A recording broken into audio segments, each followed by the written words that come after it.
Welcome to The Impossible, where we empower others to face the impossible, inspire them to be impossible, and motivate them to do the impossible. I'm Matt, and back in the studio with my brother, Austin Douglas. We're excited to share a great episode with you guys today. We're going to be discussing the power of your mind. Here at Impossible Performance, we always like to say we are in the business of human potential, and we chase that primarily through the power of an impossibly strong mindset.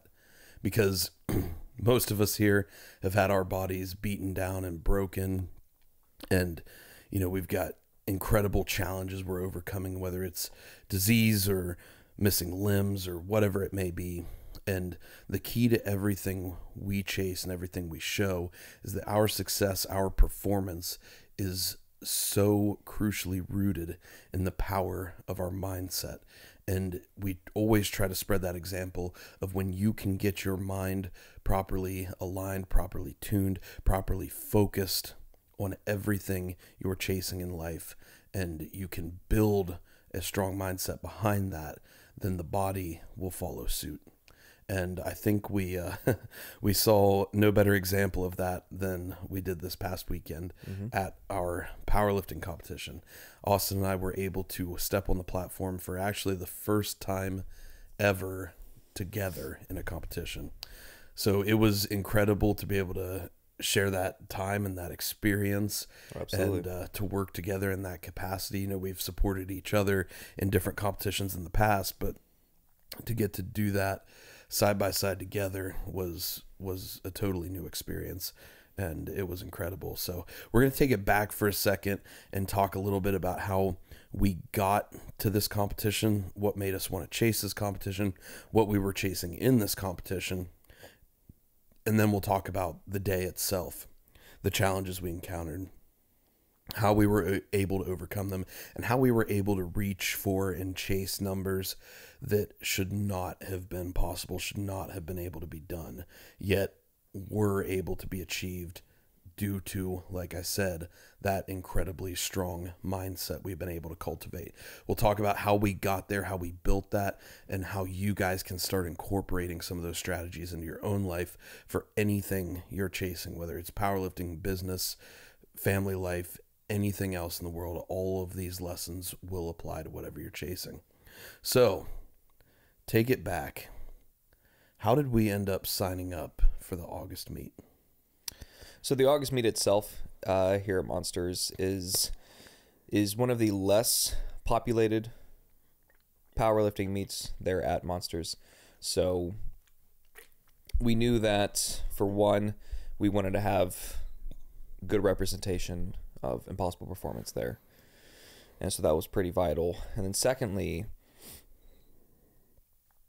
at least for me, it had been quite some time since my previous powerlifting meet. And so that kind of perspective was extremely valued, and kind of my preparation for this was being so far out. And then thirdly, I would say, is we're both in the midst of training for a marathon. And and we may be crazy for this, but what would make this journey even more impossible is is taking some weeks to train for a marathon and train strength in the gym, and then go perform at a powerlifting meet that will impact our central nervous systems fairly harshly. But secondly, we have goals that we already have set for a post-marathon. And, we weren't going to take this to an area where we would hurt ourselves. But at the same time, we want to push ourselves and see what we can do. Mm-hmm. And this was an opportune moment for both of us. And again, some personal ways, but ultimately in the impossible way of really finding not a maximum, but kind of chipping away and polishing up what we've done before. Yeah. So Yeah, and it's whenever we run into these situations of finding something crazy that you shouldn't do or should not be able to chase, that's usually what we dive right into. So it started kind of last year when I think August of last year was actually my first competition at Monsters, and I was training for a marathon again last year, and I ran the half marathon the week before. I was like, oh, I'll come back a week later and compete in the August comp, just because you should, by all rational logical thought, you shouldn't be able to do that. Nope. And so I think that mindset kind of carried through to this year. Like this late into marathon training, you shouldn't be able to do a powerlifting competition. And so much of the time, like our purpose is simply to just tear down those barriers, tear down those limitations in people's minds, and show them like, no, you can step on the platform. Like, yeah, you may not be your number one peak performance. You may not have had time for the most like studious, intensive prep that you've ever had. You can still go out on the platform, give it everything you've got, and maybe find a little bit more, again, due to that mentality piece we talk about. And likely you might set some new PRs. You might achieve some numbers you never thought you'd be able to hit. You might find something else more in there that you definitely would not have found had you not stepped on the platform. So that's really what it comes down to a lot of the time for us, is finding those pieces and those places and those times where you shouldn't be able to do this, and yet we go out and do it, as an example to ourselves and to everyone else that you don't have to listen to those limitations that are constantly placed on us by life and society and everything around us. But you had a kind of an extra, I don't want to say like challenge, but an extra reason that, quote unquote, maybe most people would say you shouldn't have been up there. And that's, as you guys have learned, and heard about, and if you haven't listened to those episodes, go back and check them out. Austin's done several updates of his cancer journey in the last few months, but we're still in a position of not knowing whether or not he has active cancer. And so how did that kind of play into your mind coming into this competition? It's weighed fairly heavily on my mind as I've tried to hold firm and hold myself to the highest of standard on the day-to-day, and especially with the content, the traveling for work has gotten a bit more intense. You would think that I would almost not have the time to worry about it, but it's still subconsciously in my mind that we don't know if the cancer's still in my body or not. We have some strange activity, but we don't know what it is. And this meet, I would say the majority of my motivation to do the meet was because the timing was perfect for the scans that I have this week. I may be put into the position to where, in the next few weeks, if we do find out that it is cancer, I'll be initiating some other tests to be done, and then I would be starting treatment. And that prospect really, it doesn't scare me, but with how the past 4 or 5 months have been going, the beast that is rearing its ugly head is kind of getting bigger and bigger, without a whole lot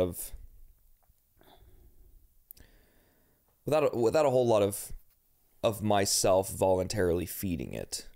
I'm really, really stifling it, but there's only so much that I can do as time goes along, and as certain realities have more time to fester. And that really fed into me coming into this powerlifting meet. It worked out great timing wise, like I said, and that was profound in itself. So yeah, that's this week here, getting these scans. They've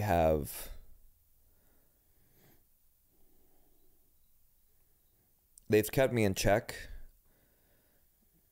Not necessarily been, I guess I could put motivation down as a part of it, but I don't, like, that's not like the results of these scans are not going to dictate my life now or in the future in terms of my journey, the chase that I'm on, and my mental well-being.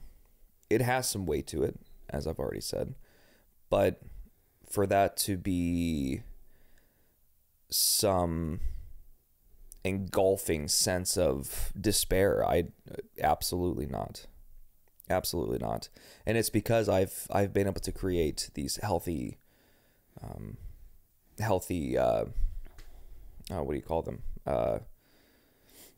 healthy things to take out any lingering anger or sense of misdirection or misguidance, or kind of that limbo effect you may feel, on some of the rougher days. And I have rougher days, but the fact that I have training for a marathon, I have production of the podcast, I have lifting, I have very good, the best of the best of friends. To watch myself there. Since I have all of that, there's absolutely no reason for me to let it bog me down. Mm-hmm.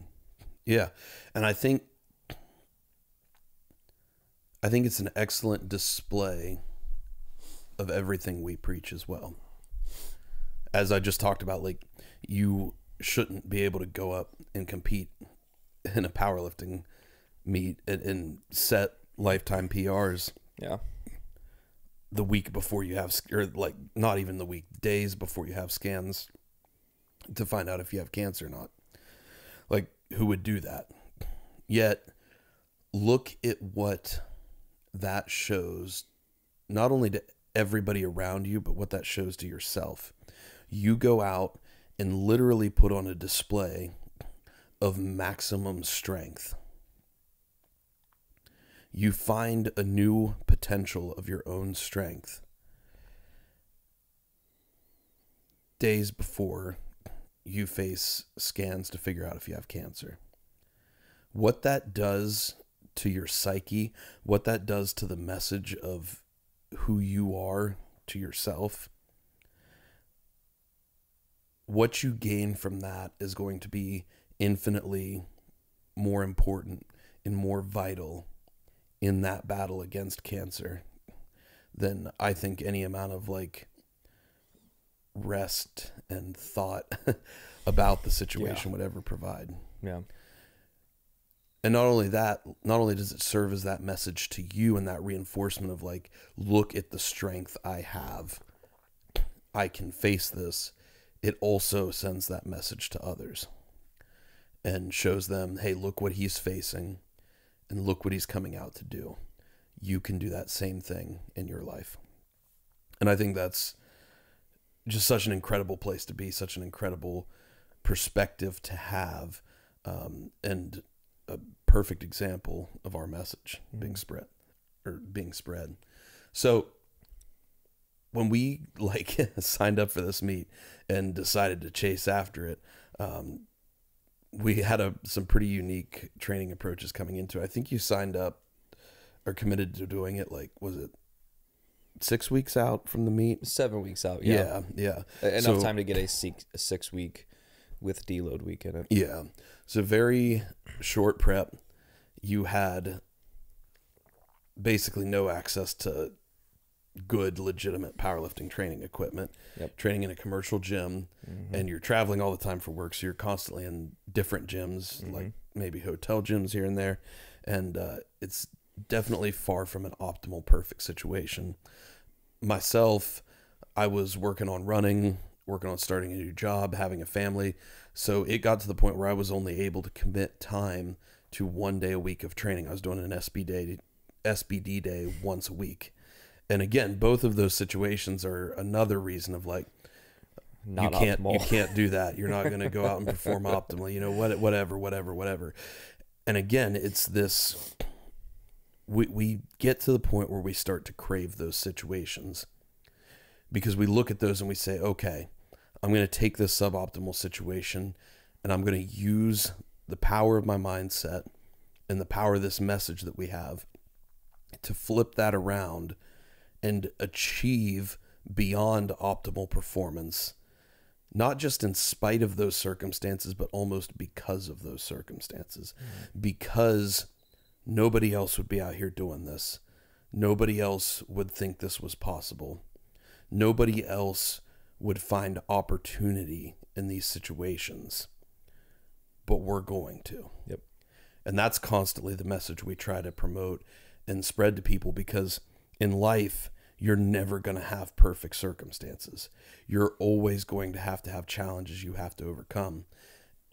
And if you can program your life to where you're constantly doing that in your electives, then it will become your default mode, your subconscious nature by the time you get to those things in life that are obligations, that are requirements, that operate in the same kind of way. So, coming into meet day, what were you chasing? Whether it be numbers, whether it be particular moments, what was it you were chasing for meet day?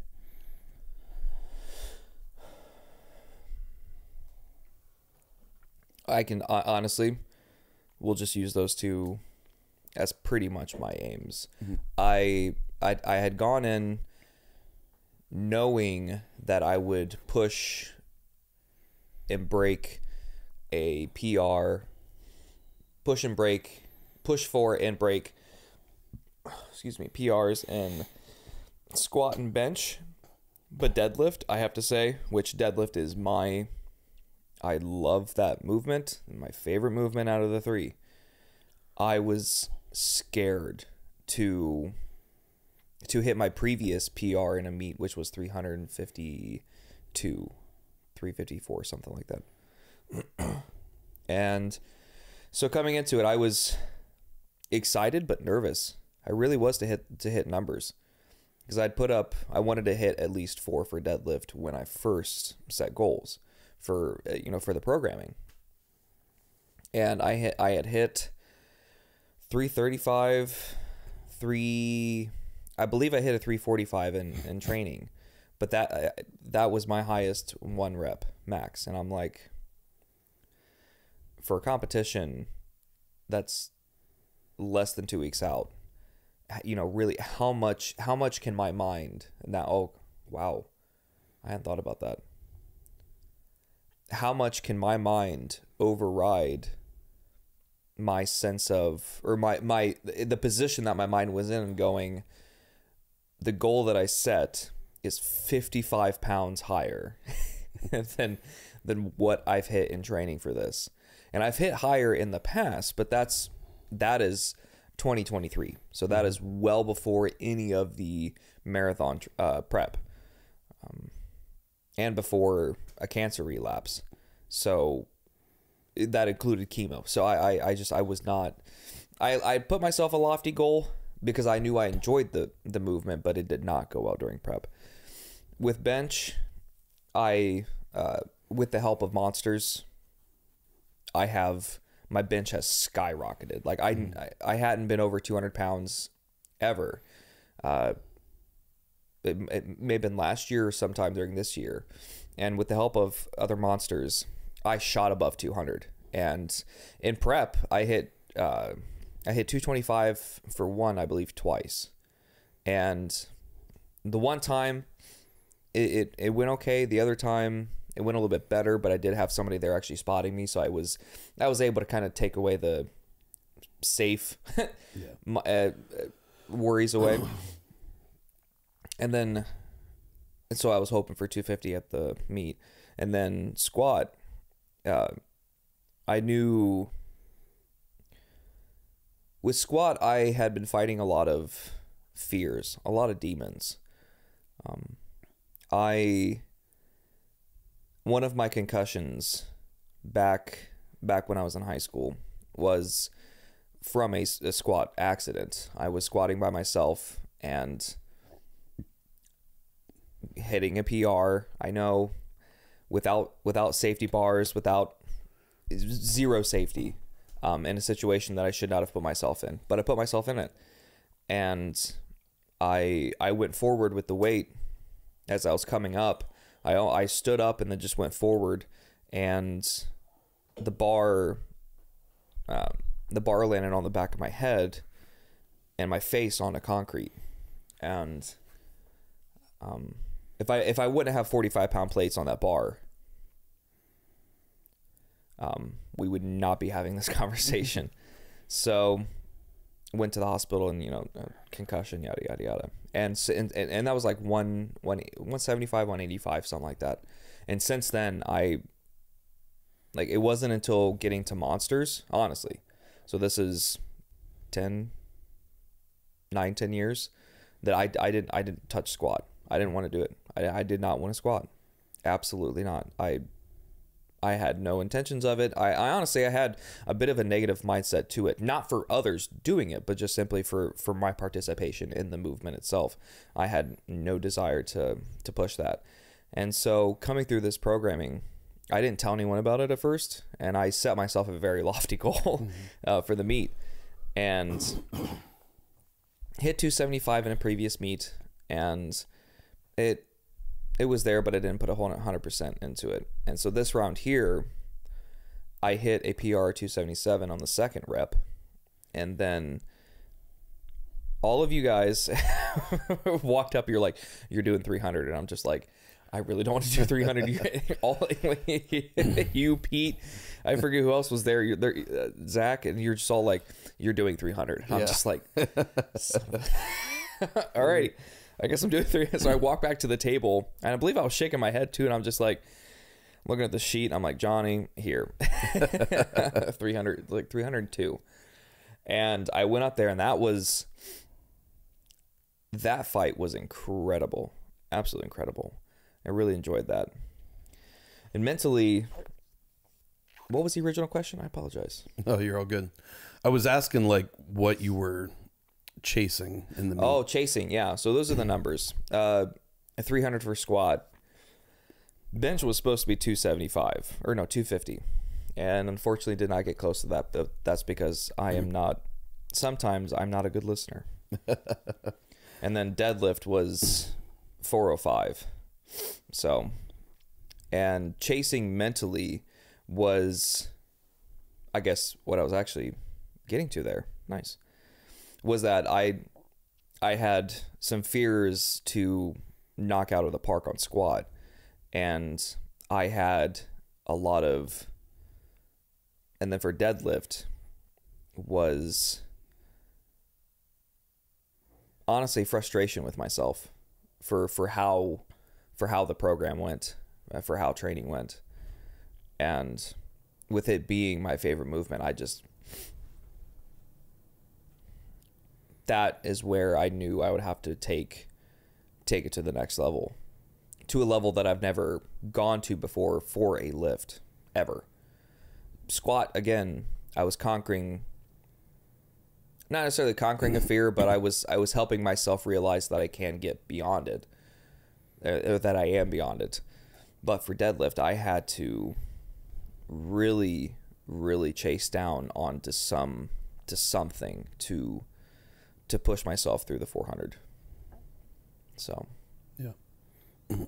yeah, it was an unbelievable day, and you were able to hit some pretty impressive numbers that I think, pretty much nobody would have like expected you to hit going into it. Like you say, especially on deadlift, having the 50-pound PR goal. Yeah. With having, like, again, not a real prep, like hadn't competed in 2 or 3 years, like, you know, not ideal circumstances for sure. Setting the lifetime squat PR, you know, bench is whatever. Nobody cares about bench. I had that for bombing Yeah. out on bench, man. I was honestly, I had high hopes. Yeah. Like that seemed to be, I'm cautious in saying this. Mm-hmm. I was least concerned about hitting my goal through bench. Yeah. That was my least. I was most expecting, I suppose, to be able to hit that goal on bench, because I felt phenomenal on bench during prep, and that was definitely not the case. Yeah. But you had some impressive squats, I must say. Squats were fun. Squats are what I've been chasing for a while. Bench gets tough because it's so different in competition from what it is in training. You know, sometimes you got to get that programming built in to your training, just so you can get used to the movement and the method and everything in between. But yeah, to just kind of start off, like, the walk through the whole day. Of course, squats come first, and for good reason, because I believe, and I think many would agree, that they're the most difficult movement, the most physically taxing on the body, the most mentally demanding, and it's because it's the most dangerous movement. You know, it's the movement where you are physically underweight that could kill you in an instant. Mm-hmm. Bench press, you know, you kind of got that same thing, like you could drop the weight, but the rack has so many safeties built into it. You've got so many spotters. Generally speaking, on bench, you're gonna be fine. Deadlift, generally speaking, worst case scenario, you drop the weight. Right. You know, like, you can definitely injure yourself, but you're not gonna, like, crush yourself. And squat, I think, really does a particularly good job of activating that life or death, flight or flight mechanism in the brain. Yep. Because even though there's, like, 1,000-pound toe harness straps on there, you know, and you got all these spotters around you, you are the only person supporting that weight when you unrack it. And you feel every pound. You feel the pressure. You feel that deep, innate human fear. And you have to overcome it. And so to put yourself in that kind of position, I mean, it can't help but unlock some level of greatness in your mentality. And for me, coming into this meet, squat has been my big focus for a while, and it was especially my big focus on Saturday, because in April of 2025, I'm chasing a goal to be the first amputee to squat 500 pounds in competition. As nearly as I can tell, that's never been done before, and I want to hit it. Mm-hmm. So this past, I would say maybe 6 to 8 months of training, and the next 6 to 8 months of training, as far as powerlifting is concerned, is dedicated toward that goal. In April of this year, I was able to squat 425 in competition in wraps, which was weight I never dreamed of touching. And I kept progressing on my squat to such a point, thanks to the help of an incredible coach, Jaden, who I hope we can bring you guys some more of his story as time goes along. But it was starting to progress, and I started getting these ideas in my head of, well, what if I could go out and squat raw in this competition, what I did in wraps just like 4 months ago. And again, it should have been kind of an impossible number, because my highest raw squat was 385, which I set back in December. And so this would be a 40-pound PR in just like 8 months of not very exclusive at all powerlifting training. Because again, we've been working on running and chasing the marathon and so many things like that. So it was a very lofty goal. Initially, I had actually just set to hit over a 400 squat. And then in these last couple weeks of training, for whatever reason, my numbers just absolutely took off. And particularly in my last heavy session, I squatted 400 in training when I was only supposed to hit like 385 or something. Well, was there something specific that you had changed, or something that had appeared in terms of like your technique and your form, or was it something in your mind that clicked? It wasn't really anything as far as technique or form are concerned. I've been slowly learning a lot more about that over time. Again, like you say, just from being at Monsters and learning from some of the best with decades of experience. Obviously, I've been making those improvements over time. Who have plates Yeah. on that bar. They do not squat Plate less than beyond 600 plate. pounds. That's the minimum entry. I did figure out a couple, I think, key pieces as far as fueling goes that made a drastic difference. But even at the end of the day, I will always say that it all comes down to the mindset. And you would be amazed at what you can achieve simply from allowing yourself to believe you can achieve it. Mm-hmm. Simply from that thought alone, building that thought, that message into your psyche, into that default mental message you have about yourself. Because I would argue that probably 90% of people out there spend most of their mental messaging time telling themselves they can't do something. I mean, we see it all the time from people like we love and respect and adore. But for some reason, we've gotten to this point in society where we have made our default mode to tear ourselves down. Yeah. You know, and it even comes out in the little things of like, how are you doing today? Oh, not too bad. Why would you come up with that? Like, even if you're, you know, like what is, first of all, what does that even mean? Second of all, it's kind of by default a negative mindset. Yes. You know, like, okay, so you know that you could be doing worse, but today's not too bad. You know, like, you can be honest and upfront with how you're doing that day, but never allow that default message in your brain to be negative. You know, you see it again when, like, on meet day, you talk to so many people in there and you're like, hey man, you going to hit some heavy numbers today? And you're like, well, we're going to try. We'll see what happens. You know, and I don't judge anybody for saying that because it's an insanely hard thing to overcome. But we want to challenge you guys to start paying very close, careful attention to the thoughts that you allow to enter your brain. And more importantly, the words you allow to come out of your mouth.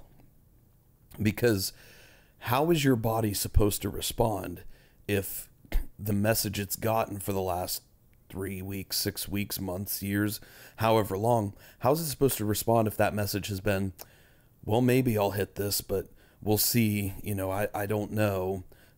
And I think it comes from a place of wanting to stay humble. Yeah. And I highly respect that. Humility is a very admirable trait. But you can have the purest form of humility and the highest level of confidence at the same time. It's certainly a delicate balance. It may not even be an easy balance. No, it's difficult. But I believe that you can have both of those. There is a line that you can ride where you can stay humble, yet be extremely confident without crossing over into that level of, as Jordan Peterson so adoringly calls it, satanic arrogance. Which we won't go into that or else it'll be a whole separate episode. We'll break it down some other time. But you can have that. And you can sometimes, in your own brain, in your own messaging, you can let yourself get a little bit overly confident to yourself. Sometimes that can be a mental trigger to help kind of bolster your spirits and help send that signal to the body of like, oh no, I know the situation isn't perfect. I know that there's no reason I should be able to go out and do it, but I'm going to go out and do it. Who else would be here doing this right now? Nobody, but I'm here doing this. You can send those kind of messages to yourself, to your own brain. That doesn't have to be arrogant. That can be confidence. That can be finding power, finding strength within yourself, and most importantly, allowing yourself to recognize your own strength and your own power. And that's something that you train as well. That's something that you can take into when you go to work out for just your regular sessions. Find it to where you can click that in. So that way, if you're hesitant from your immense sense of humility, that you're like, oh, I can't take this outside of the gym. Okay, well then find the place that you need to travel to in your mind and kind of in your space that goes, okay, I'm in the gym. I am going to rip through this set on the way to my goal, on the way to the, on the journey, on the way to the meet. While I'm in the gym here, this is where I turn it on. But then when I walk out of here, I'm back to Austin. I'm back to Matt. Yeah. And go from there. If that would maybe help. It's not something, because I certainly, as soon as you said that, I have some experience with, I really can't let that loose. I can't, I want to be confident, but my God, I don't want to, that can be uncontrollable. That kind of sense of I'm just, I'm so strong right now, because that is necessary, but at the same time, it's something that needs to be controlled. So train it. Train it just like your muscles, because it is, in a sense, a muscle that you're training. Austin is 1000% correct. Your mindset and your mentality is a trainable skill, just like anything else. And we would argue that it's the most important skill that you can train, because everything else you do in life, everything else you chase, will stem from that. And if you can get your mindset to an impossible place, then everything else will start to follow suit in your life. And the reason we kind of keep bringing this up more and more and more is because we're actually starting to work on building some structure, some programs, and some resources for you guys, for our listeners, and for our followers to have, so that you can have kind of a structured, defined guide of, well, how do I build this into my life?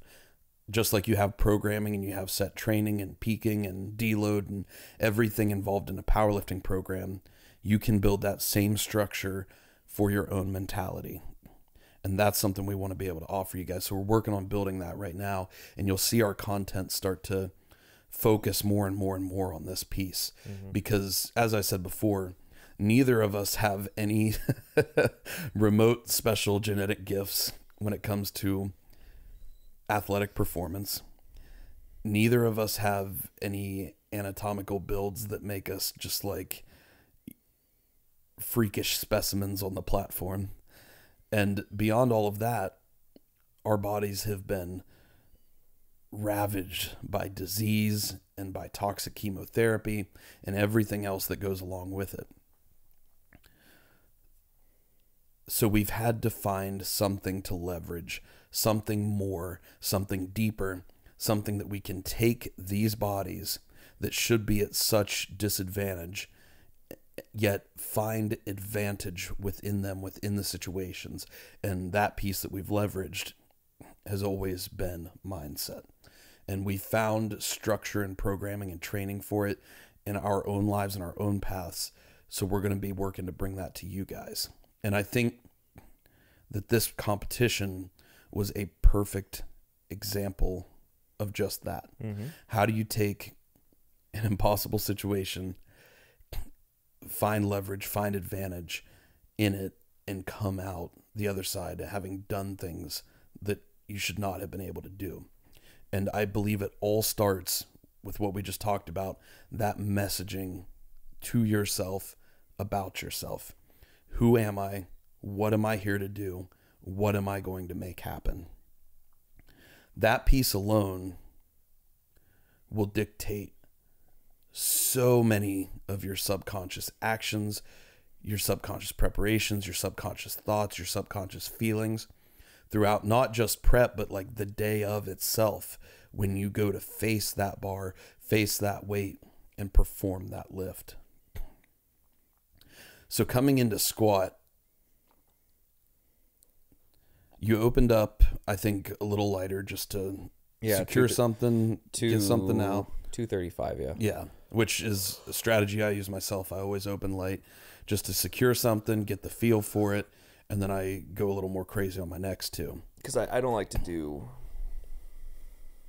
anything too heavy in the warm-up area. Yeah. For me, like not 100 pounds below, but like not 20 pounds below. Yeah, so that's how I am with the fueling challenges and the health challenges. I don't like to waste energy. Right. So I get my body warm, but I'm not pulling 80% in the warm-up room. Blood flow, not overstimulation of the CNS before you even get out there. Exactly. And it's different for everybody. Right. But that's our particular strategy. So coming into the second attempt, you're facing a lifetime PR. Yes, 277. What's going through your mind as you face this? I was not frightened whatsoever. Bluntly, I knew that I had a lot more than 277 in the tank. I knew that I was focused on the third set. I was not overtly focused on the second. I knew from training that I was feeling phenomenal. And so when the 235 went as smoothly as it did, I knew the second set was not the reason that I was there. Mm-hmm. Was not the reason for me having found that kind of found more of the trees, you know, when you can't see the forest full of trees. Like I found that patch that would allow me to continue on the journey of really increasing weight quickly on squat. And so that 277 went up smooth, and I didn't think the 300 was going to be the third, honestly, because I was like 277, okay, that went great. Well, maybe I could do like 285, 290. 290 was what was in my head. And then all of you we like rushed you. Like 4 or 5 of you yeah, we're there. like, we cannot let him miss this opportunity, because it is always so different when you're under the bar moving the weight versus when you're watching it. Mm-hmm. It always feels so much harder when you're doing it than it looks when you're watching it. Yep. Which is kind of a weird phenomenon.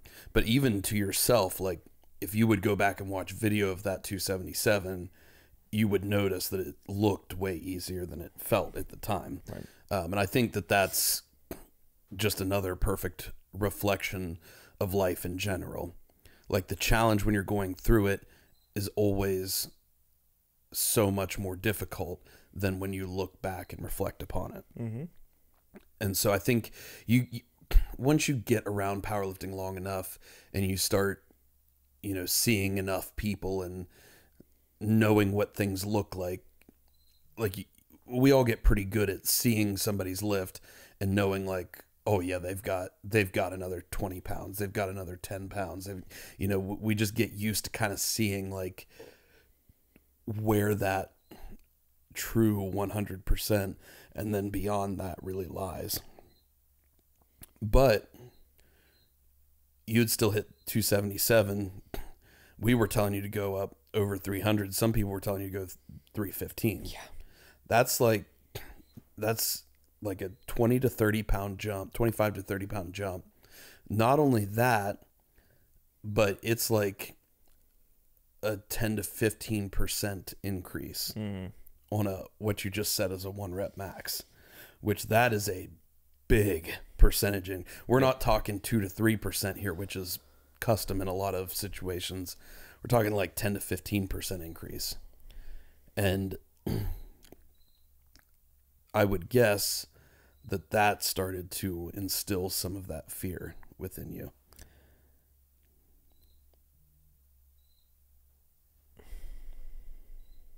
I would have to disagree. Okay.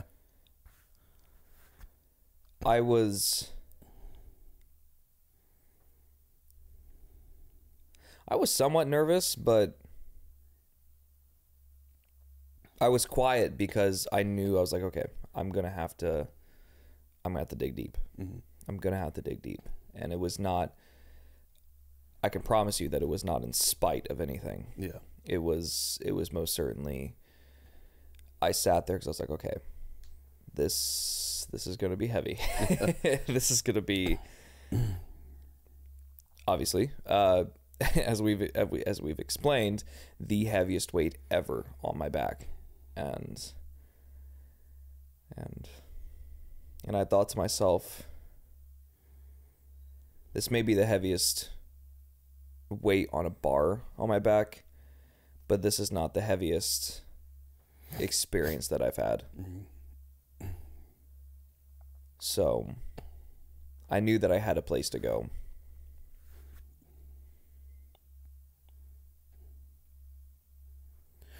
And that's where we talk about using these situations in life, using these challenges, leveraging them to find opportunity.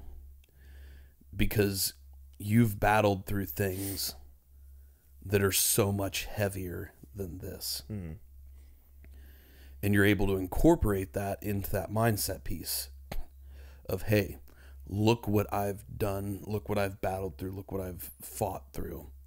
I can face this. Even if it doesn't seem like something I should be able to do, I've done impossible before.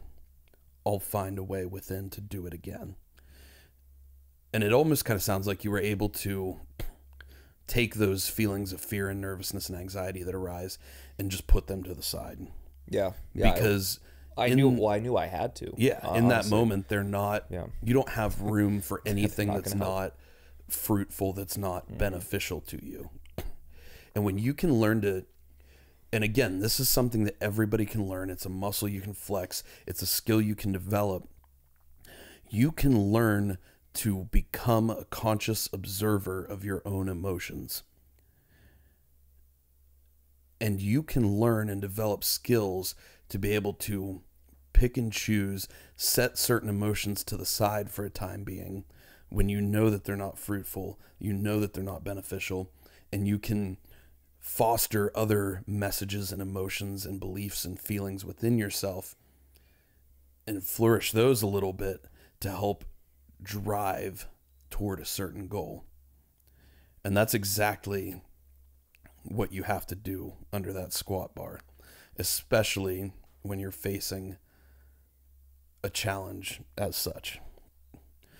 So you pick the number, you pick 302. You get a brief amount of time to kind of set yourself, set your mind, set your body in the right place for it. And then you walk onto the platform.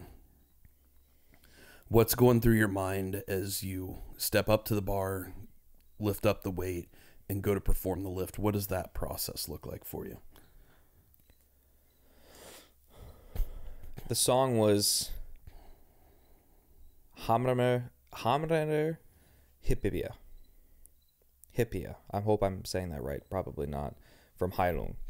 Listening to that in the headphones. And that is just, it's a pounding, repeated beat from some very low-tuned, animalistic, primal drums. And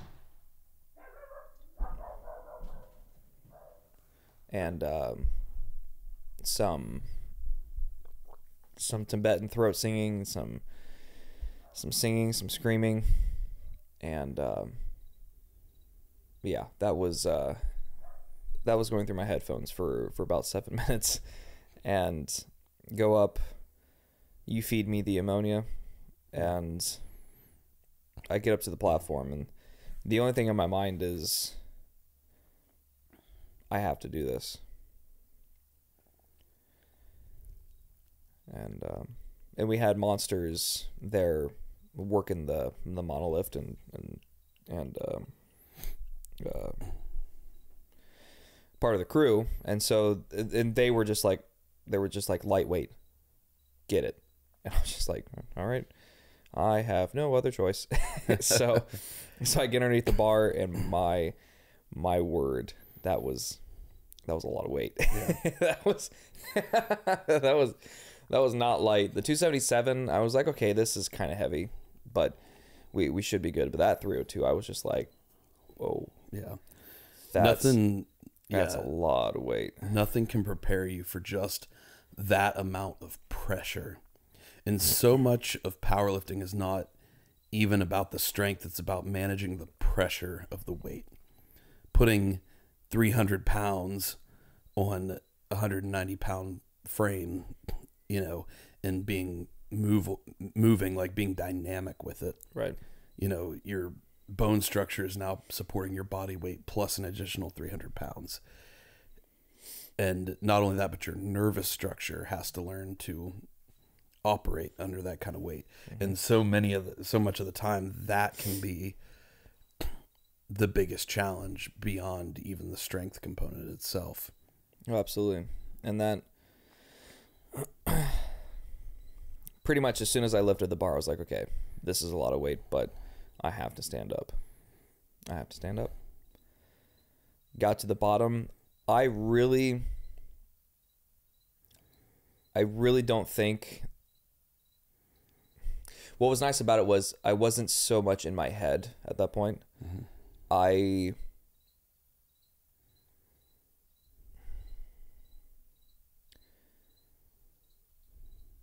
kind of, how would you say that? Not spiritually. It was somewhat of an outer body experience, I must say. I was not in here. Like, probably should have somewhat been kind of going through the checks of like, okay, I'm here, keep it control. There's depth. It was a natural movement. I was not outside looking at myself, but I was kind of like above my head, going like, all right, we gotta go that way. The entire time I was just thinking, you have to stand up. That was the only thing going through my head. Not worrying about depth, not worrying about balance. I let that stuff kind of go and hope that it worked. So if I wouldn't have hit depth, I could not have been upset with anyone, because I was not aware of that at all. I was simply reminding myself and only concerned and only looking up. In terms of my mind, I was looking just straight up. I was like, wait, can we go that way? So yeah, that was an incredible experience. And that's what ultimately, like, as soon as I sat down from that, I was pretty drained, pretty exhausted, because that was not only a physical game, but a mental match that I endured, and it was a lot of fun. Yeah, it will drain you mentally, physically, and emotionally. The kind of place you've got to put yourself in to handle and work and function under that kind of weight can be incredibly draining on the body. But because of that, it can also be incredibly building for the mind, body, mm-hmm. and the soul. Because again, when you work through and battle through and fight something like that, and you voluntarily face something could kill you, and you find a way to come out and achieve under that pressure, under those circumstances, it opens your mind up to a whole new potential about yourself and where you can go and everything else you're chasing in life. Mm-hmm. And that's really the lift I was there for that day, was the squat. My last several competitions and my next few will be the squat. I never used to like squatting, actually, because of the particularly intense challenge that it poses on me with having the one leg and the prosthetic that doesn't move quite right through the movement and everything else. It's always one that's felt awkward, felt clunky, felt difficult, felt weird, felt unnatural, felt dangerous to me. And it wasn't until I got to Monsters and got to working with some truly incredible people that really knew what they were doing and were able to help me open up a lot in form of technique and movement and leveraging different strength systems throughout the body, that I was able to start seeing my squat grow. And it was this competition last year, I squatted 300 pounds for the first time. I think I actually squatted exactly what you just squatted, 302. Mm-hmm. And that was something I never thought I'd see myself do on one leg. And so since then, I've kind of started going down this rabbit hole of squatting more and more and more. And of course, we have squat Saturdays at Monsters. So there's always, once a week, we always get this big group kind of focused on that one movement. And I think it was early this year I first got the idea that April 2025, I wanted to squat 500 raw with one leg in competition, which, again, to the best of my knowledge, has never been done before. But in December, I hit 386, and there's a big difference between 386 and 500 pounds. In April, I hit 425 in reps. I was able to attempt a rep at 440, didn't end up making it. But even then, there's a big difference between 425 and 500, and I was in reps. Mm-hmm. So, reps changed the game entirely compared to squatting raw. So after that, I was like, man, that's a lot of work, a lot of weight, a lot of strength to build in 1 year's time. And coming into this competition, I was really just hoping to break through that 400 barrier raw. And then, like I say, the last couple weeks, a lot of things started to unexpectedly unfold in terms of performance. And I realized that goal was no longer good enough. And I started getting the crazy idea. I was like, well, what if I could come back 4 months later and squat raw what I did in reps the meet prior?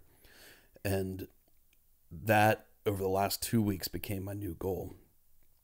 But it never gets easy to face something impossible like that.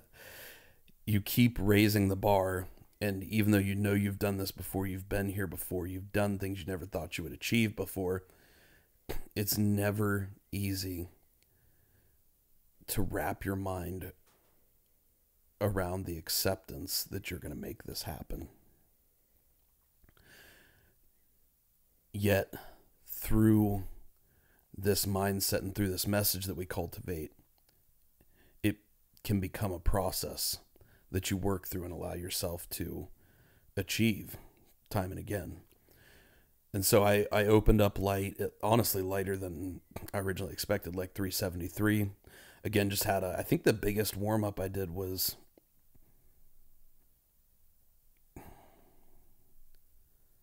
I want to say it was like just over 300 in warm-up. I can't remember truthfully, but I think I only did three reps of warm-up. And went out to hit that 373 and just smoked it. Just moved great. And my nose actually busted open on that first rep, and I was like, that's how you know it's going to be a good day. So I felt really good after that. And I was just dialed in, ready to tackle the next one. I called second to 407 because I'd done 402 in training. So I thought, well, I'll set a small PR on my second attempt and then go crazy for my third. And for whatever reason, that day, that morning, my brain, my mentality, my emotions were going to some like really wild places. Some very powerful places, but just some like unexpected levels of intensity like I'd never felt before. I've always kind of had this process of being able to leverage emotions and experiences in my life. If you guys want to hear more about that, you can check our podcast episode out called Risking It All, about where like I specifically go in my mind when I'm facing some of these impossible things, and the experiences and emotions that I leverage in order to help fuel a lot of those. But this time I was working through that normal process, but it was hitting me in a way that it had never really hit me before. And I go up to do the 407. It should have been a very doable, not easy, but like a doable lift for me. And I end up walking up to the platform, getting under the weight. I'm like a second from lifting the weight up. And in my mind, there's like alarms going off, like something's not right. Something doesn't feel right. Something's not normal here. Because you do this whole setup time and time and time and time again that you get so much habit built around it that if something's not quite right, you're going to feel it. You're going to notice it. And I've learned to pay attention to those moments, because when you're dealing with max effort weight, it only takes one very small thing to go wrong and you're not okay, you know? So I immediately do a quick scan and I realize, oh, I don't have my belt, which can be a very important piece of equipment. Yes. Under those settings. So I actually get out from under the bar and I run out and grab my belt. You know, after I've done this big giant mindset build up, I get myself in the perfect spot mentally, emotionally, physically to do this rep. And I'm like, hold on, let me grab my belt. And there's different schools of thought there. I could have, and maybe looking back, I would have just done the rep anyway. Like, again, it's that our mindset piece of like, you know, okay, nobody should be able to do this rep without the belt, but I'm going to face it. I'm going to do it, you know, and that would have been a perfectly legitimate process and school of thought. But again, it's something I'm used to having, something I'm used to working with. And I knew the reason I didn't go ahead with the rep that in that moment is I knew that I could get myself right back there mentally where I needed to be. And that is another part of this skill, is when that mindset process gets interrupted, how do you immediately switch it back around to get yourself right back to that spot? Build up that dexterity. Yeah, when you need to. That's a perfect word, like dexterity with it. And I knew I could do that. So I'm like, okay, I'll go grab my belt. Went and grabbed my belt, got it on, got myself very quickly right back to that spot, got under the bar, lifted the bar up. And then I realized that when I went to go grab my belt and everything, my right knee sleeve that goes over my prosthetic had slipped down. So I had a knee sleeve on the left side and nothing on the right side, which if you've never squatted with knee sleeves before or never worked with like max effort weight in that capacity, let me tell you, that's going to throw you off, having not just like two different leg situations going on, but having one knee sleeve on one side and having not one on the other side at a max effort weight.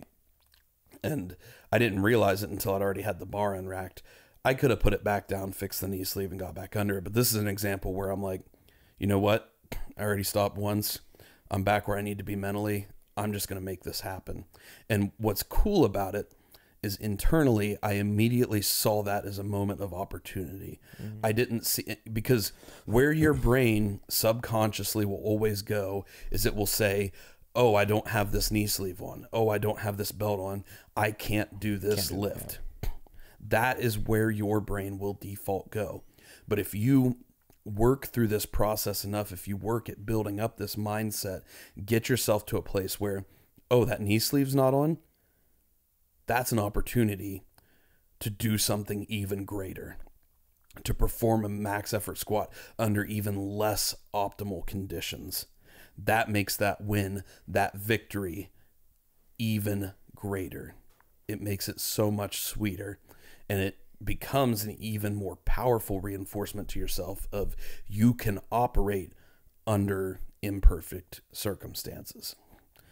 And so what you can achieve from that in those types of situations can be so much greater. And when you allow your brain to immediately switch to that kind of mindset, then you'll be able to handle those situations, those imperfect situations, so much more quickly and more reliably when they do pop up in life. Because I could have gone through better preparation, not forgotten my belt, and then the knee sleeve wouldn't have been an issue either.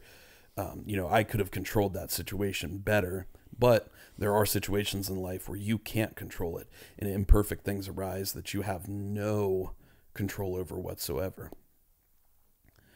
So I go down, hit depth and come back up, and I feel that shift on the right side, and things are not evened out, not feeling how I'm used to, and I hit this like sticking point, and yet I'm fighting and powering through, and I end up completing the rep, hitting the 407, but I get called no lift because when I hit that little sticking point, and you can see it pretty clearly in the video, it was a good call on the judges, I come down just slightly, like a half inch or so. Yeah. And that's a big piece to all powerlifting movement. Like once the bar starts in a particular direction, it's not allowed to change the path of direction until that part of the lift is complete. So when you're coming up out of the squat, you can't come up and then go back down and finish the lift. It's got to come up the whole time through. Now it can change speed and everything, but it can't change direction. So there we are. Second attempt, I get called no lift on a 407. So right now, the best I've done on squat, as far as the competition's concerned, is a 373. And this is just one of those beautiful circumstances where you either find challenge or you find opportunity. Mm-hmm. Because what every powerlifter, according to all societal standards of the sport, should do in that situation is you, quote unquote, should call the 407 again and hit the 407. Right. Because when you call these numbers, once you've gone up to a weight, you can't go back down. You can stay the same or you can go up. And because I missed that 407, I'm starting to look and think, well, I could just hit like a 412 or a 416 or a 418. I knew that I had the ability to lift it, and I knew that I messed up my setup for it. And that caused me to be a little shifted, a little off, and not get a good lift per the judges, but I did still complete the rep and everything. Mm-hmm. You know, it was like I lifted the weight, and I knew I had the strength to do it. And as I'm looking at these numbers and I'm thinking, I'm like, you know what? I came here to do a 425. I missed a 407. There is no logical reason in the world that I should jump up 20 pounds from a lift I just missed. But that is who we are. That is our message. That is our mindset. And I will always prefer to fail at something while chasing the impossible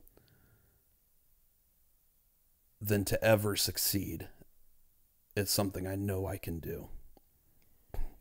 To me, the success comes in facing something impossible and having to be impossible in that moment.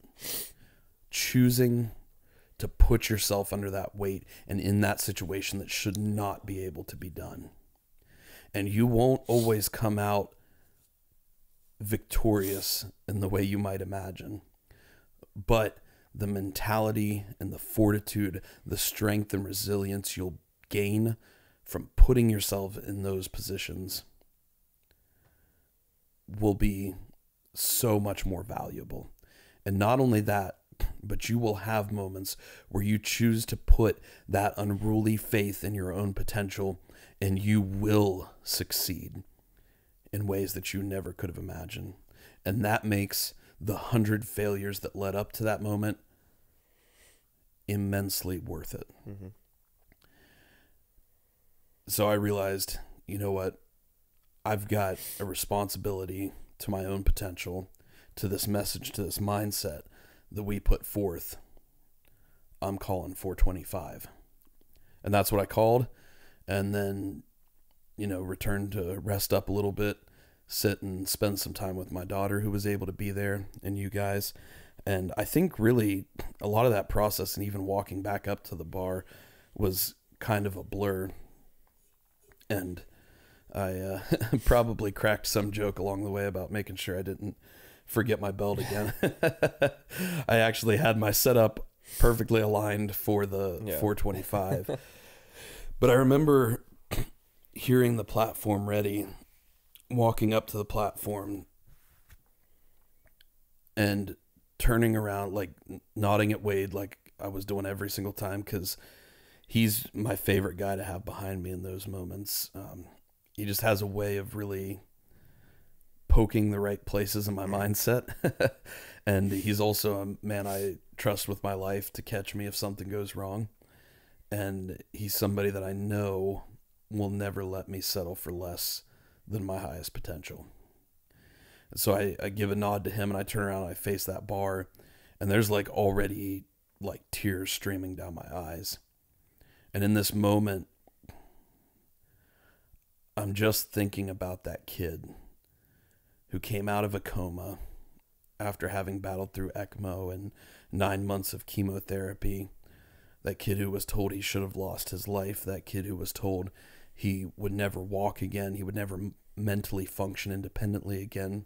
That kid who was told he wouldn't be able to chase his hopes and his dreams in life. The kid who wasn't strong enough to lift his own hand. The kid that couldn't stand up by himself. The kid that had to learn to walk again, to read, to write, to eat, to swallow again. And in those moments, everything I do is for him. Because if he had known then that one day he would have the opportunity to fight against 425 pounds, it would have given him so much hope and so much passion for life. So I owe it to him because he became the man I am today. And obviously I have a lot of emotion tied up in those memories, those experiences in my life. And I've learned to be able to leverage and use those to drive forward an impossible level of performance. But what I built up inside of me that day, what I knew I had to build up, was something unlike I'd ever experienced before. Because I just failed 407, and here I am choosing to go 20 pounds heavier on a lift that I barely completed in wraps just 4 months prior, with an imperfect prep, with, battling through some weird unknown disease, having just traveled, all these things that come out, all these reasons that you shouldn't be able to be here doing this. I knew I had to find a whole new level to somehow pull this off and make this happen. And you'll see it in the video when I go to get under the weight, I start to lift it off and realize my positioning isn't correct. So I adjust and have to lift it off a second time. And it's one of those moments where just picking the weight up puts you in under an impossible amount of pressure. Mm-hmm. And you're faced with the battle of well, how do I stand here with this, let alone squat it? Yet these images and these thoughts and these emotions are running through my brain and building and growing, and the intensity becomes fiercer and fiercer. And I take my breath, I lock in my bracing, and I just go down. And I'm listening to Wade yelling in my ear. He's yelling, down, down, down, because he's watching my depth. He knows I need to go deeper. And I'm just focusing on controlling. And then I hear the up command. And it's like all of that intensity, all of that emotion, everything I'd been building up just exploded throughout my body. And you can see it in there. That weight comes up just so fast until I hit this sticking point at the top. And it's weird because usually you don't have a sticking. Once you get past that halfway point, mm-hmm. It's generally pretty easy from there. But it was I had this surge and it got me past that sticking point and through 75% of the lift. But my sticking point happens at 3/4 of the way up. And that's where it's almost just I think you see the visible representation on my face and my body of what I'm feeling internally. And that's where I just start screaming. Yeah. My nose busts open everywhere. And I just literally, through sheer force of will, force that lift to come up that last little bit. And again, in the video, you can see I never even look back to see what the judges called. Like, I didn't even realize I did, but I did not even remotely care what they called. I get out from under that bar and I sprint back to Clayton's office, and my whole body is shaking.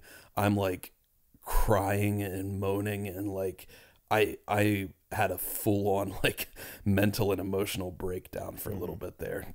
And it took me probably 20 minutes to return totally to baseline.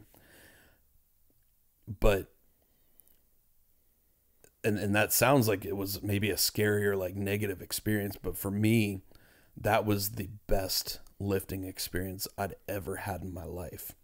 Because just like in 2017, when I finished that first half marathon and found a whole new level of potential and power within the human mind, on Saturday, I found that same exact thing at an even higher level. Mm-hmm. Something I never even knew was there, something I never even expected. And looking back, like I feel in that moment, I could have had 50 or 100 more pounds on that bar, and there's no way I would have failed it. Like there was just something different, something deeper, something way more powerful in the human mind and spirit that I was able to tap into to complete that lift. And it was just such an honor to be able to face that weight and to go to that place with it. So that was squats. And for me, everything from there, that was what it was all about for me. The rest of the meet was, I wanted to conquer some impossible things, particularly on deadlift, but it was just to enjoy the moment with my family, with the men and women of Monsters, and see what we could make happen. So I guess we'll cover bench kind of quickly, because for me, I wasn't chasing anything on bench big. I had only trained bench twice in like the last month, so I had not had a lot of work up for it. I actually came out feeling pretty strong on bench that day. Hit a 229 opener, came with a 255 second attempt. Both those flew great. And then I was like, well, maybe I'll chase that 300 finally. So I went for the 302 on bench. And it came out, hit the sticking point, just barely started to come down, and they grabbed it from me. So, again, good call, would have been no lift. Just wasn't there that day. But I was not. Yeah, just benching my new max squat. It was just, well, I didn't bench it. This is the thing. I'll let Wade get too into my head. Attempting it. Call some crazy numbers. But I know bench was one you were expecting to hit some big numbers in. Yeah. I've been feeling fantastic in training, like I said. I found great stability. I didn't have any side collapses for the heavier lifts throughout training. So I came in at 205, and I failed it because I did not adhere to the rack command, which is just something that I had not trained. Like as soon as I got the weight to the top, training by myself especially, I was like, I don't want to hold this any longer. So you lock it out and you're just like, all right, let's go. And so I got back to you guys, and you and Pete were just like, hey, it's fine. Just when you get up to there, just hold it there. Just hold it. I'm like, fine. So I go to do the second lift with 220, and I failed it. Something happened, and I caught maybe 3 or 4 inches up, and I was just like, oh, nope. And it started going down, and I'm just like, take it. And for the vast majority of people, if you fail a weight on bench, it is beyond impossible to come back and hit it on your third attempt. For whatever reason, like with that movement specifically, I don't know if it's how your body wears down or how many moving pieces there are with the mechanics, but it's like to go out and fail a weight on bench and then to come back and hit it. I don't know that I've ever seen that before. I've definitely never done that myself before. I can promise you that. And so to go into this third attempt, it was like even more crazy, like what you had to face to try to come back and actually hit the weight on the third attempt after having failed it. Yeah, the mindset was definitely a bit concerned, because I knew that if I failed this one, that I was going to bomb out. And I let the excitement get to me a little too much, because I did go in and I did lift it. Got to the top, and I'm just sitting there thinking, like, heck yeah, I just did that. And then I racked it without waiting for the command. So I bombed out of the meet, technically, which means that they stop recording you in terms of, like, if you were chasing something, and also in terms of the competition for competing against others. But they, like, you can still go and continue lifting, and they'll record those, but you're not eligible for awards and etc., which is definitely not why I was there. It could not be bothered by that. And so I was like, well, that's fine. Deadlift's why I'm here. Yeah. So deadlifts were next. Yeah. And that's where I turned on. I kind of flipped over. We went out, and my rental has massaging front seats. So both Matt and I took a nice little hiatus from the meet, and went out there and kind of took a little nap, rested a little bit. My lower back actually was starting to lock up from the squat, and the massage helped, but sitting down and not moving did not help. So it's kind of weird in that. And so I went back inside, and I was like, okay, well, things could be worse. So I remember you saying that, like, your back was pretty taxed from that squat. Oh, it was extremely which taxed. Makes sense. I mean, you do 2 max effort, 2 PR squats in a row. Like, it's going to wear you down, and then you go bench and spend a bunch more energy on that. Which also expended some of the lower back as well for me, and I don't know why. I don't know if my arch was off, or if I was not used to that grippy of a bench. And so I think what happened was I put my lower back at an angle or an arch that was ready to compensate for slight movement while benching heavy that I have to experience on commercial gym benches. But this bench here was super. You were stuck. Yeah, you weren't moving, you. and I yearned for that, but I don't get that. Yeah, and so my body was just not used to it, and I really think that made things worse. And so coming into deadlifts, I have to say I was a bit nervous. I really was. Because as soon as that lower back goes, for me, just in training wise, I was like, well, that was one of my bigger, how can I say, obstacles I was facing while training. Was I had spent my lower back somehow. I think it was most likely from one day I felt tough. Don't know why. And I would deadlift and then just rack it up on the safety bars for the squat on the lowest portion. I would just rack it there, put the weights on, unrack it, drop it, and then go. And I did that all the way up to like 315. And that was not the shouldn't have done that. Really shouldn't have done that. So coming into it, I was nervous, lower back issues. And so I started off with 335 on deadlift, and that went up smooth. It really did. Really smooth. Yeah, it shot up, and I was just like, okay, alrighty. Because my other issue was leaning too far forward, hips rising too fast, which before this prep, I didn't have that issue.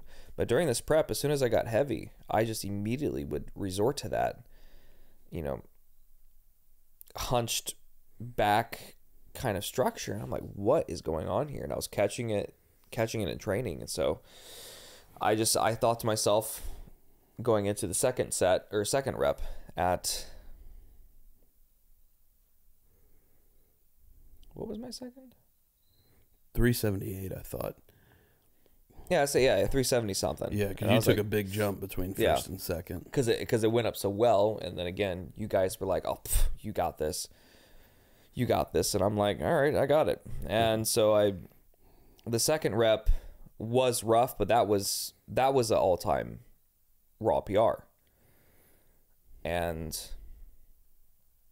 by 20 some pounds, and so I was like, okay, let's do this. So I get up there, and I had a mind, kind of a fixture there, like in place, but it wasn't like the third rep. So the second rep goes up well, and you guys were just like, go for it, go. And we knew about I had done 405 in the gym with figure 8 straps, and you knew that, and you were just like 407, and I'm just like, oh, alrighty, we're gonna do it. 407 raw. My gosh, let's do it. And that's when I shut everything outside of me off. And I played on repeat, like my track, my song for that is Earthless by Humanity's Last Breath. And that's a song that in Cleveland,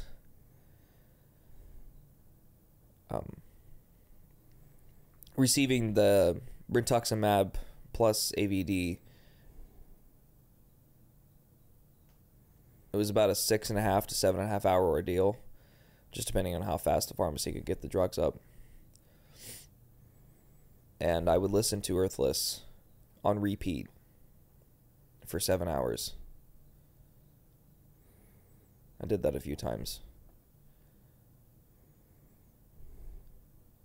And you would think that listening to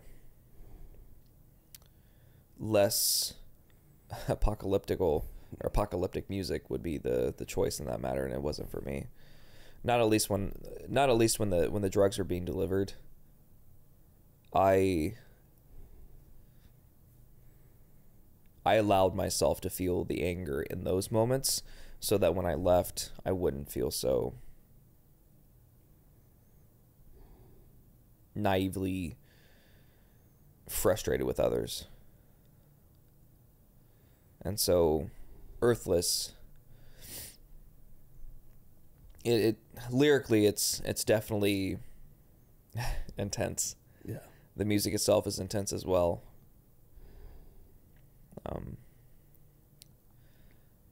Like some of the lines are like a voiceless choir weeping, contorted body stacking, a migration beyond Earthless.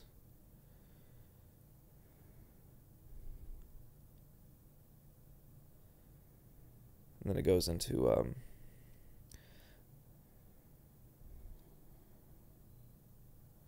how does it go?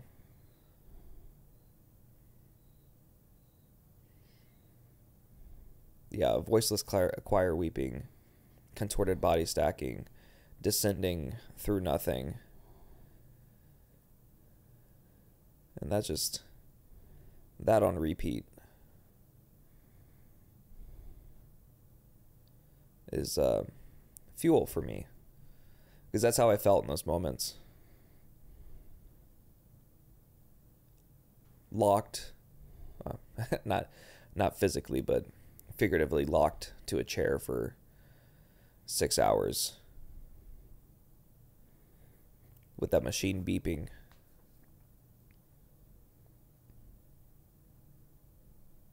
And I have vivid nightmares of the machine that delivers the medication to you has this particular sound to it that makes my stomach turn.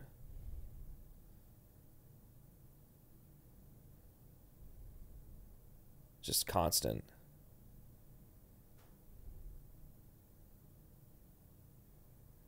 And so when it comes to those lifts, and especially this one here, I knew that, and from here on out, I'm gonna have to find something. I'm gonna have to find a place pretty dark, because as we've discussed before, I should, you know, to a point, I don't know if I should be here, should be doing this, but I am, and I'm having a lot of fun with it. And, you know, powerlifting and moving these kind of weights is something that I never really had the thought of doing up until I got here to Monsters and reminded myself that I am strong in more than just one fashion. Between that and the cancer diagnosis, I've found that I can be strong in what I choose and what I want to chase after. And so walking up to that 407,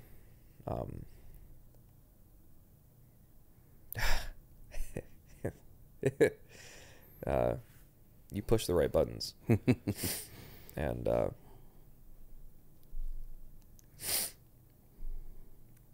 was like 5 or 6 words you said to me, and that, yeah, I found that place. And what's nice is that the deadlift motion kind of ties into that, being locked into a chair.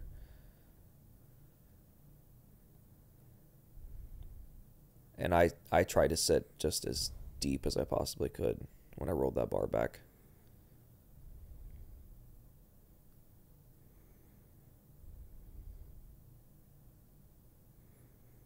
Seeing that lift hundreds of times from Eddie doing the 500 kg. That's all I picture. Every single time that I go in for a heavy lift like that, that's all I picture. That's all I want to do is just sit as far back as possible.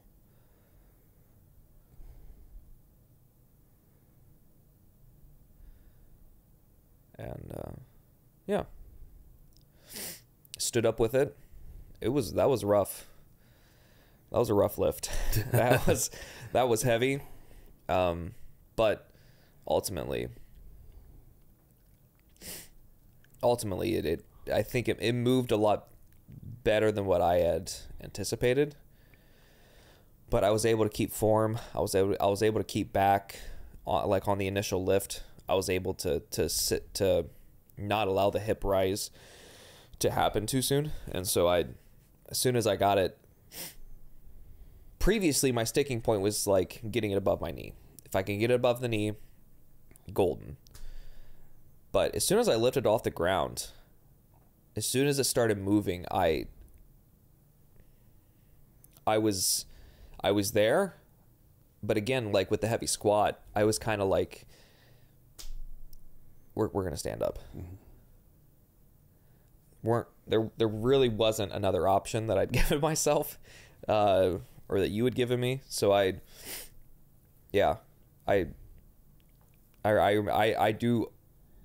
do remember that moment of looking down at the ground. At first, that initial pull up, and as soon as it started moving, I was like, this is done. We're good.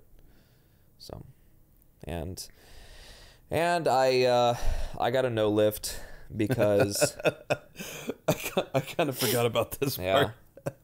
So I get it to the top, and I get it hinged, or not hinged, but I get it to the top, and you lock it out. I lock it out, and it's riding up against the singlet.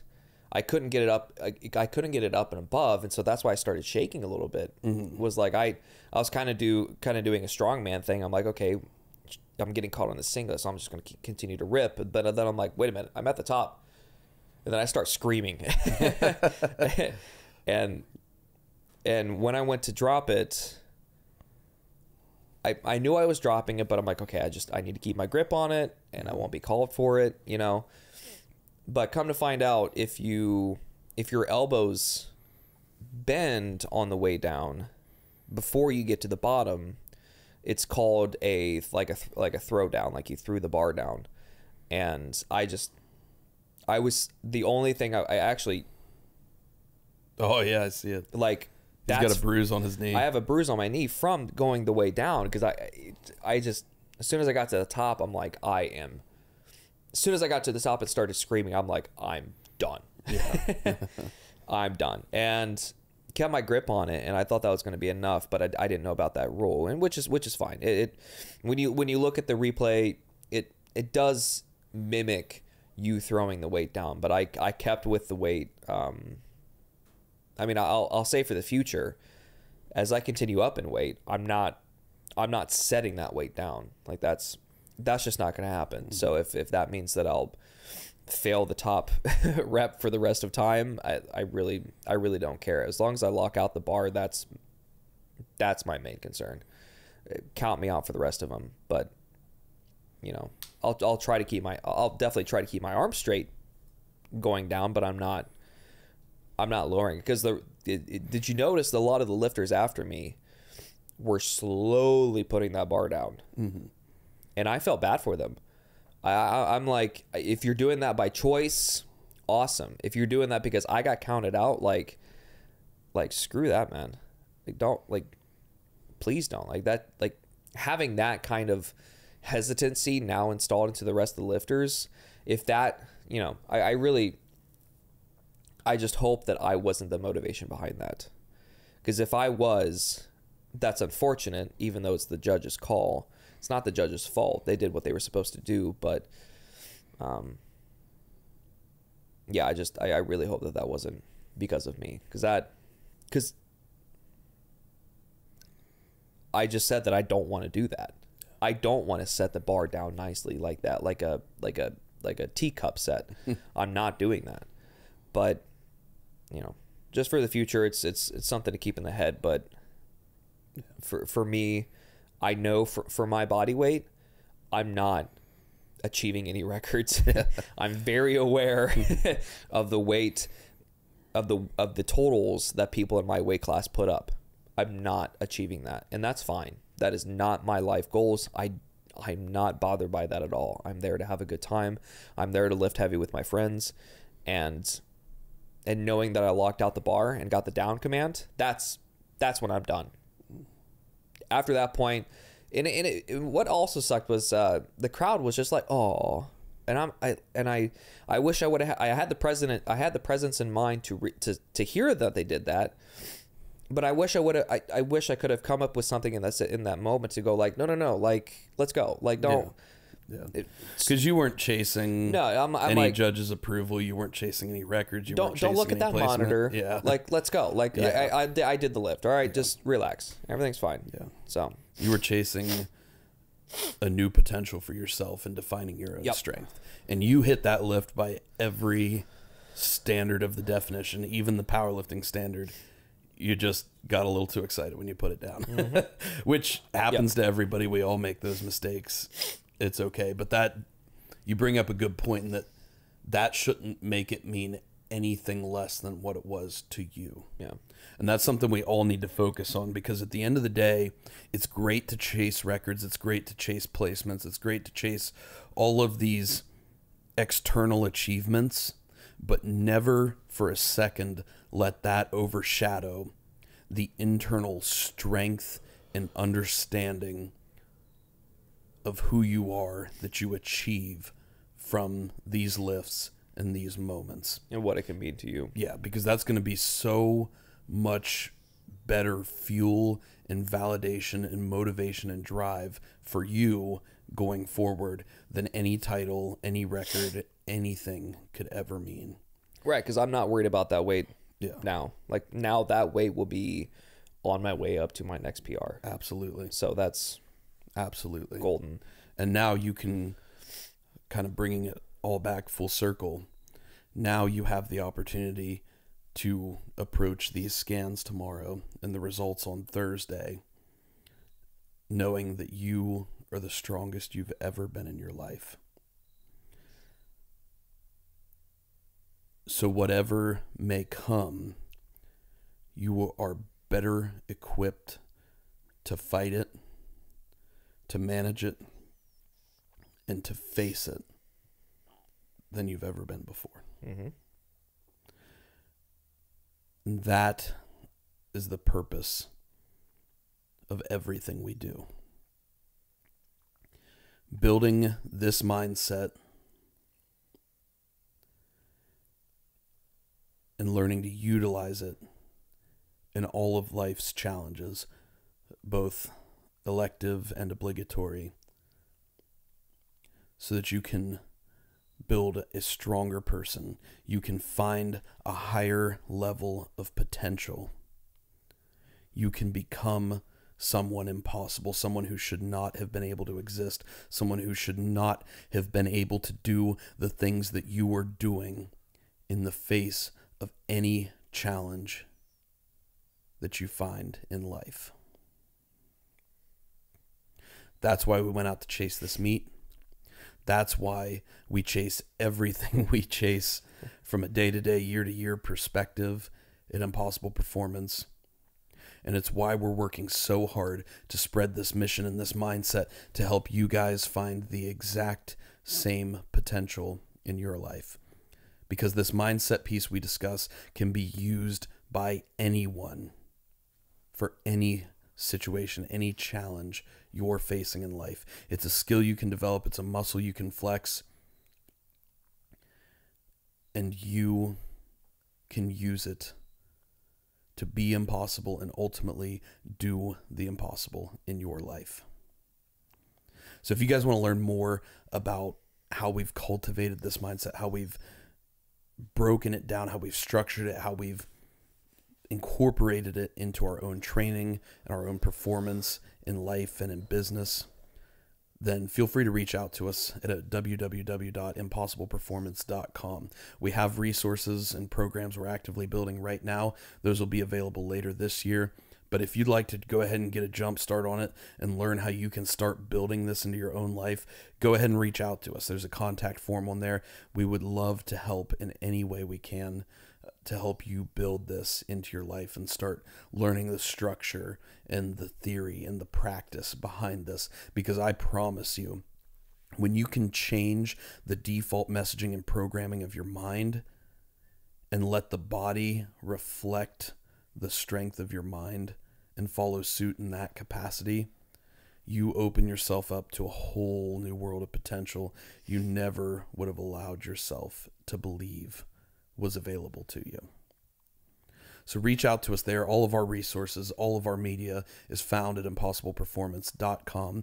And recently, we've actually had the opportunity to start working with some pretty incredible brands that we want to take some time to mention to you guys. First of all, our oldest and some of our most favorite people to work with are the people at King and Fifth Hat Company. Guys, we've talked about it a lot, but as always, and again, you see us wear them on the platform, you see us wear them on the podcast, you see us wear them at speaking gigs. They have hats to fit any head of any size in any situation. It's the most comfortable, most breathable, most highly responsive headwear that I've ever utilized in my life. I know Austin feels the same. Mm-hmm. And a lot of our members of Team Impossible have come to love King and Fifth because they actually supplied our whole marathon team this year with free hats, the lime neon green that you guys see us wear. And it's one of the best running hats I've ever used. It's incredibly sweat wicking, keeps your head dry, and also keeps it cool at the same time. So go on and check them out. We'll put their link in the show notes. You can use code Impossible Performance for 10% off of your purchase. We also have had the amazing opportunity to recently start working with Barefoot Shoes. They are incredible people who are redesigning footwear, both for performance, function, and healthy foot development in day-to-day life. And as you guys know, I can't afford to lose any more foot function than I already have. Down one can't be down two. Yeah. Switching to barefoot has been a huge game changer for me, especially in terms of my deadlift. just having the stability and assuredness to be able to plant my feet down, know that that prosthetic is not moving out from under me. And not only that, it allows me to come up on the toe of the prosthetic, get deeper into the beginning part of the lift, and get more leg engagement into the lift, which has helped driving up my deadlift numbers pretty significantly. So you can follow the link in the show notes to get 10% off at barefoot.com, anything on their website. You guys definitely want to try out what they're doing because it's some incredible footwear. It's extremely comfortable on the foot. It'll definitely make your foot work, but that's all good stuff because it's building up all those little micro muscles that you're not used to using from wearing your Nikes all day long. And beyond that, you guys have seen us start recently drink a lot of Kinetic drinks on the podcast. We've been chatting with those guys, looking at setting something up there. But Kinetic has been the number one thing both Austin and I have been able to use in help pulling ourselves off of caffeine. Yeah. We got to a point where we were taking quite copious amounts of caffeine. A lot. Like 600 milligrams a day, a lot. Just to keep up with everything we've got to chase in life and keep us functioning, keep us performing. And I think it's something that a lot of people involved in gym and strength training and athletics and everything else, you know, we kind of go down that rabbit hole and get a little too deep in it sometimes. Kinetic is 100% USDA certified organic. There's no added sugar, all natural flavorings. It literally tastes like you're eating a piece of fruit. Yeah. Like it is that realistic. Like you are shocked from the moment you take the first sip at how like real and natural and authentic it tastes. And it has a small dose of 12 grams of ketones that just gives your brain some immediate usable fuel. And I'll tell you what, it is amazing how this product basically took me from 600 milligrams a day of caffeine to 0 in the span of about a week. And I still don't even believe or understand how it happened, but it has definitely been a great addition because now I'm only consuming caffeine maybe once or twice a week around performance and training as opposed to high doses every single day. Yep.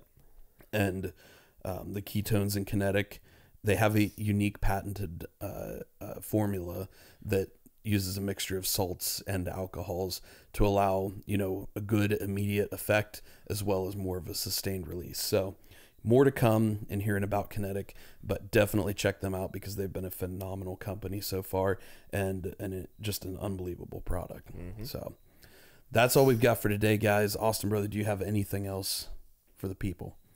No. Like Matt said, reach out to us. We'd love to hear from you and hear of more what we could do as a company to really provide the best for you. But you know, follow us on this mindset journey because it really is something special, and we hope that you can take something, if not a lot, from it. So yeah, we've always known that we're never going to be the strongest, the fastest, the most physically adept in any given area, but we do know that we can overcome more challenge than anyone else. And we do that through use of mindset. We allow our bodies and empower them to achieve things physically that should not be able to be done through manipulation of our mindset and through reinforcement and building up those thoughts and those patterns and those messages that allow our body to follow suit. And you can do the exact same thing in your life. This is something that is accessible to everybody. Nobody's talking about this though. You hear people talk about mindset and motivation and inspiration. You hear the David Goggins types who again are just incredible people talk about what they've done in their life, but nobody's really talked about structure, framing, or how can you program this? How can you train this muscle? How can you flex it? And that's what we want to offer. That's what we want to provide to you, a whole untapped world of potential that exists right within your own mind that you can bring to your own physical performance, your own performance in business and in life and whatever area is most important to you. So like Austin said, reach out to us, impossibleperformance.com. Follow us on Instagram and TikTok at impossible.performance. Austin, brother, where are you located? Austin_strength on Instagram. Absolutely. And as always, guys, we appreciate everything you've done to support this show. If this episode has meant something to you, if you found some useful lessons within it, please feel free to share it with anyone you know who you think it could help. That's how we spread our message. That's how we gain new followers, and that's how we help the Be Impossible message to reach as many people as possible. Because at the end of the day, our vision at Impossible Performance is that we are striving to build a global culture of strength, fostering a spirit of growth in constant pursuit of the impossible. Thank you guys for listening. And as always, be impossible.